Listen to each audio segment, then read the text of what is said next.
Assalamualaikum warahmatullahi wabarakatuh. Ketemu lagi bersama saya Syamsir Alam. Kali ini kita sudah bersama kembali dengan Bapak Dr. Marianto Nur Samsul, Sarjana Kesehatan Masyarakat, Magister Kesehatan Masyarakat. Kita bincang-bincang santai melanjutkan tema yang kemarin tentang konsep kesehatan menurut Islam. Kali ini kita ambil tema tentang PHBS atau konsep perilaku hidup bersih dan sehat menurut Islam. Mungkin bisa dibuka sedikit Pak Dokter, apa sih itu PHBS? Ya, baik. Bismillahirrahmanirrahim. Alhamdulillahi wahdah wassalatu wassalamu ala man la nabiyya ba'dah, amma ba'd. Saudara-saudara sekalian yang dimuliakan Allah Subhanahu wa taala, alhamdulillah kita bersyukur kepada Allah Subhanahu wa taala. Kemudian kita berselawat atas Rasulullah Muhammad sallallahu alaihi wasallam. Pada kesempatan ini kembali kita lanjutkan perbincangan kita tentang kesehatan di dalam Islam. Khususnya kita bicara tentang kesehatan masyarakat yang berkenaan dengan perilaku hidup bersih dan sehat. Secara umum konsep perilaku hidup bersih dan sehat ini ada di dalam konsep promosi kesehatan atau upaya peningkatan derajat kesehatan masyarakat yang kemudian diturunkan kepada perilaku hidup bersih dan sehat. Ya, di antara yang dimaksud dengan perilaku itu adalah apa yang dilakukan dan sudah menjadi kebiasaan sehingga dia membentuk perilaku. Itu perilaku sehingga dia dilaksanakan secara berulang-ulang dan dia menjadi perilaku. Perilaku itu ada dua, perilaku hidup bersih dan sehat, dan ada perilaku sakit. Ya. Kalau orang merokok, buang sampah di sembarang tempat, itu perilaku sakit namanya. Adapun perilaku hidup bersih dan sehat adalah ya di antaranya misalnya mencuci tangan, ya, kemudian membersihkan badan, ya, apa tadi, kemudian makan makanan yang sehat dan yang lain-lainnya. Itu diantara perilaku hidup bersih dan sehat.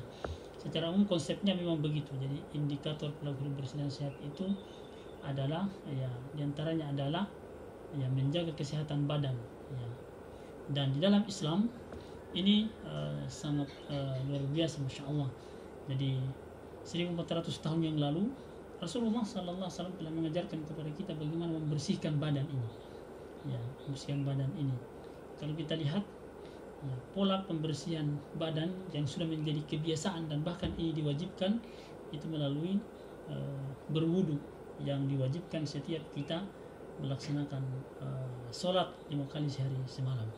Di dalam Al-Quran juga dijelaskan seperti itu. Misalnya dalam Al-Quran surah Al-Ma'idah ayat ke-6 Allah Subhanahu wa taala berfirman, ya ayyuhalladzina amanu idza kuntum ila sholati faghsilu wujuhakum wa aydiyakum ilal marafiq wamsahu bi ru'usikum wa arjulakum ilal ka'bayn. Ya Allah berfirman, hai orang-orang yang beriman, apabila kalian hendak mengerjakan sholat, maka basuhlah muka kalian, tangan kalian sampai di siku bahkan, ya, dan sapulah kepala kalian, atau kemudian basuhlah kaki kalian sampai di kedua ya mata kaki, ya. Dan karena ini adalah syarat sahnya wudu, syarat sahnya sholat, maka Rasulullah SAW bersabda bahwa la sholata liman la wudu alah. Jadi tidak sah sholatnya seseorang tanpa wudu. Artinya bahwa orang yang rajin sholat di dalam Islam, maka dia telah melakukan perilaku hidup bersih dan sehat. Paling tidak 5 kali sehari semalam dia berwudu, ya, dia basuh tangannya, dia basuh kepalanya, dia basuh mukanya, dia basuh kakinya. Ini adalah perilaku hidup bersih dan sehat, perilaku yang sangat baik, ya. Bahkan saking baiknya ini karena dia mengantar manusia kepada kesehatan, maka para pakar peneliti barat melakukan penelitian tentang wudu ini, ya, kaitannya dengan kesehatan, ya, kaitannya dengan kesehatan, baik itu kesehatan individu maupun kesehatan masyarakat, sehingga dia dapat menyebabkan kondisi badan tetap sehat dan mencegah berbagai macam penyakit, bahkan mencegah banyak penyakit. Ya, misalnya diantaranya ada seorang peneliti atau ada seorang yang menulis buku, ya bukunya berjudul Sport for the Body and Soul. Jadi di dalam buku ini menjelaskan tentang manfaat wudhu bagi kesehatan. Manfaat wudhu bagi kesehatan, karena dia, ya pengarangnya menjelaskan, ya Mukhtar Salem menjelaskan bahwa secara otomatis orang yang berwudu, yang rajin berwudu itu dapat membersihkan semua anggota tubuh yang terkena air wudu. Nah, itu betapa banyak anggota tubuh yang terkena air wudu. Bahkan orang Barat meneliti ini. Orang Barat yang berasal dari Austria, ya, yang berasal dari Austria, dia adalah sebagai seorang psikiater dan neurolog. Ya, namanya adalah Leopold Warner von Ehrenfels. Ya, seorang dokter psikiater dan neurolog. Dia meneliti tentang pengaruh wudu terhadap berbagai macam kesehatan, ya, dalam mencegah pencegahan penyakit, sehingga orang-orang yang rajin berwudu tetap sehat. Ya, saya kira itu sebagai pengantar untuk kita. Dari konsep perilaku hidup bersih dan sehat pada zaman modern ini, selain wudu, Pak Dokter, apalagi yang diadaptasi dari zaman Nabi kita atau zaman Rasulullah dulu? Ya, Islam banyak mengajarkan tentang perilaku yang mengantar pelakunya, ya, hidup bersih dan sehat. Ya, secara umum kita melihat misalnya bagaimana agama kita mengajarkan tentang sikat gigi, ya, siwak. Ya, Rasulullah SAW dalam hadisnya, bahkan kalau tidak memberatkan umatku, kata Nabi SAW itu, bahwa siwak itu akan diwajibkan kepada setiap kita melaksanakan sholat. Ya, tapi itu dianggap memberatkan sehingga tidak diwajibkan. Demikian juga misalnya dalam konsep keperawatan, ya, perawat misalnya kalau kita melihat, ya, perawat pertama di dalam Islam yang bernama Rufaidah binti Jahsi, itu perawat di masa Rasulullah SAW yang selalu berada di garda terdepan dalam setiap, ya, perang yang dijalani oleh Rasulullah SAW. Dia menjadi perawat yang merawat pasukan sahabat yang terkena atau yang terluka pada saat perang. Nah, demikian juga dalam konsep kebidanan misalnya, standar indikator perilaku hidup bersih tadi sebutkan bersalin pada tenaga kesehatan. Ya, di antara istri sahabat Rasulullah SAW, istri Umar bin Khattab radhiyallahu anhu, itu adalah bidan yang luar biasa hebatnya, ya, ketika menolong persalinan yang dilakukan oleh para sahabat. Bahkan ada satu konsep di dalam kesehatan yang itu langsung diperintahkan oleh Allah Subhanahu wa taala kepada Rasulullah sallallahu alaihi wasallam bersamaan dengan perintahnya Isra Mi'raj, yaitu berbekam. Ya, berbekam itu konsep kesehatan masyarakat, berbekam yang dapat mengobati, ya, ada yang menyebutkan mengobati semua jenis penyakit, ya, dengan mengeluarkan darah kotor misalnya dari tubuh yang sudah tidak lagi dimanfaatkan, dikeluarkan melalui bekam. Ya, sehingga konsep perilaku hidup bersih dan sehat di dalam Islam itu dapat mencegah banyak penyakit. Ya, dapat mencegah banyak penyakit. Ya, misalnya kita sebutkan di antaranya yang berkaitan dengan wudu, tadi kita sebutkan perilaku hidup bersih dan sehat melalui wudu dapat membersihkan atau dapat, ya, misalnya dengan mencuci tangan dapat menghilangkan kuman-kuman dan bakteri-bakteri yang ada di tangan. Sebagaimana kita ketahui bahwa dalam beraktivitas selama ini kita bersentuhan dengan berbagai macam benda, cuaca, situasi, mungkin bersentuhan dengan benda-benda yang kotor dan sebagainya. Ya, di sana melengket di tangan, maka dengan berwudu, mencuci tangan itu akan bisa menghilangkan bakteri yang tadinya mungkin pada saat kita makan seharusnya akan masuk ke dalam tangan, ke dalam badan kita, dan setelah kita berwudu kemudian kita mencuci tangan, maka itu akan bisa mencegah bakteri yang masuk ke dalam tangan kita. Demikian juga misalnya dengan penyakit, dengan sakit kepala. Ya, seperti kita ketahui bahwa di antara sakit kepala itu karena stres, karena psikologi, tekanan matahari, di panas matahari. Dengan kita berwudu membasuh kepala dari depan sampai di belakang, maka itu akan memberi efek mendinginkan kepala, menghilangkan stres, kemudian bahkan bisa memberi efek pijat ya pada kepala kalau kita berwudu sesuai dengan yang dicontohkan oleh Nabi Muhammad SAW. Di antara juga misalnya mencegah sakit gigi dan mulut.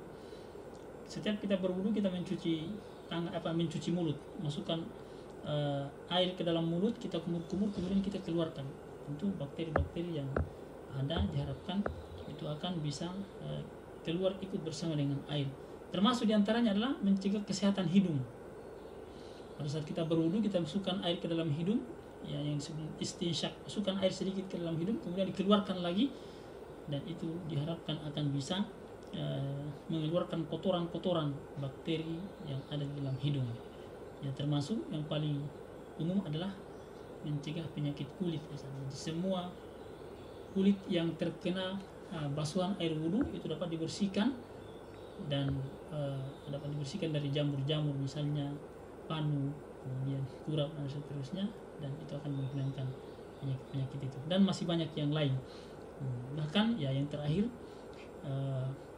dalam penelitian berwudu ini disebutkan bahwa dia dapat menormalkan detak jantung,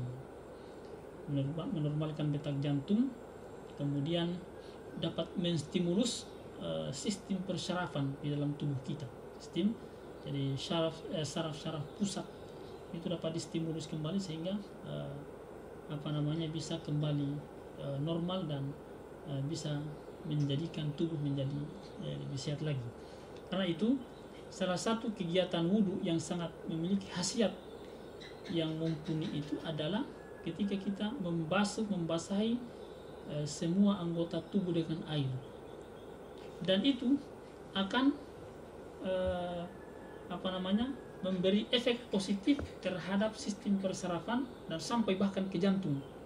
Tentu ini akan membutuhkan penjelasan yang lebih mendalam lagi, ya, dan kita butuh waktu yang panjang untuk menjelaskannya. Tapi paling tidak, ya, dari hasil penelitian yang dilakukan oleh salah seorang dokter namanya Ahmad Syaukani, ya, yang sangat expert, yang sangat perhatian terhadap penyakit dalam dan jantung di London, dia menyimpulkan bahwa berwudu itu dapat menormalkan kembali detak jantung yang tadinya kita mungkin detak jantung kita berpacu lebih tinggi dan seterusnya.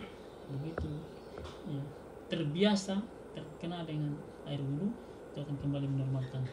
Dan masih banyak lagi ya hal-hal lain yang berkaitan dengan wudu dan kesehatan tubuh kita, dan tentu kita butuh waktu-waktu yang lain untuk menjelaskannya. Terakhir Pak Dokter, supaya tidak durasi terlalu panjang, bagaimana menjalankan kiat-kiat perilaku hidup bersih dan sehat di era pandemi ini? Ya, tentunya kita ketahui bahwa kita sebagai muslim, di antara perintah ya di dalam hadis Rasulullah SAW bahkan disebutkan kebersihan itu adalah bagian dari iman. Ya, nazafatu minal iman. Demikian tahur satrul iman. Jadi kebersihan itu adalah bagian dari iman. Ya. Maka di antara aplikasi keimanan kita adalah dengan senantiasa menjaga kebersihan, dengan senantiasa berperilaku hidup bersih dan sehat itu. Apatah lagi di musim pandemi ini, di musim banyaknya katakan virus yang berseliweran, yang sampai saat ini masih musim wabah, ya, belum selesai, belum berakhir, bahkan kasus meningkat terus, ya, ada terus kasus-kasus baru suspek yang berkaitan dengan penderita virus corona ini. Maka ya konsep pencegahan virus yang 3M ya, jaga mencuci tangan, itu saya kira kita sudah sebutkan tadi.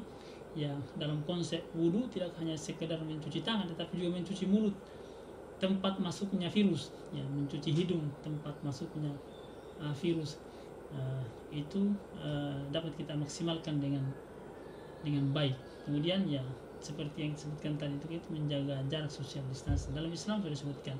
Ya, di masa wabah ketika Rasulullah, ketika para sahabat-sahabat menganjurkan untuk tidak berkumpul, memisahkan antara kelompok yang satu dengan kelompok yang lain sampai wabahnya selesai. Maka paling tidak di antara trik yang kita lakukan adalah bagaimana ya menjaga keistiqomahan kita untuk sholat 5 waktu sehari semalam itu, karena di sana pasti kita berwudu, sehingga ya terimplementasi ya konsep pencegahan virus, dan juga adalah terimplementasi proses ibadah kita kepada Allah Subhanahu wa taala. Jadi dua keutamaan sekaligus, keutamaan di bidang ibadah kepada Allah dan juga keutamaan kita menjaga kesehatan. Saya kira itu yang bisa kita sampaikan. Ya, terima kasih Pak Dokter atas waktunya. Jangan lupa like dan subscribe jika video ini bermanfaat, bisa di-share. Sampai jumpa di video berikutnya. Wassalamualaikum warahmatullahi wabarakatuh. Waalaikumsalam.